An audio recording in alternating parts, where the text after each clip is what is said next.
Rummy sir ধর্ষণ ও হত্যাকাণ্ড নিয়ে সরকার এবং স্বরাষ্ট্রমন্ত্রীকে আবার বলছি, আপনি 12 ঘন্টার ভিতরে যে ধর্ষণকারী এবং হত্যাকারী তাকে ওপেন জেল থেকে এনে ফায়ার দিবেন, ওপেন ফায়ার স্কোয়াড দিবেন।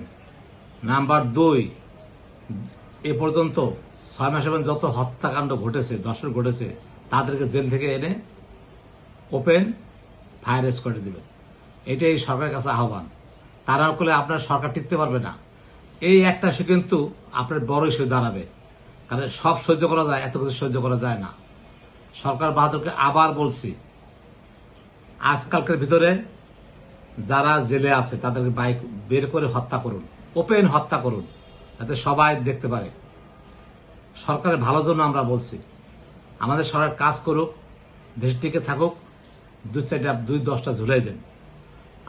এরা আপনার শত্রু, এরা আপনার ক্ষতি করবে, এরা আপনাকে ক্ষমতাচ্যুত করবে। জনাব তারেক রহমান সাহেব, আপনি খুব শীঘ্রই এদেরকে একটা আইন পাশ করেন, মারেন। আপনি যদি 10-12 জনকে মারেন বের করে জেল থেকে, জনগণ আপনার সাথে আছে, সাথে থাকবে।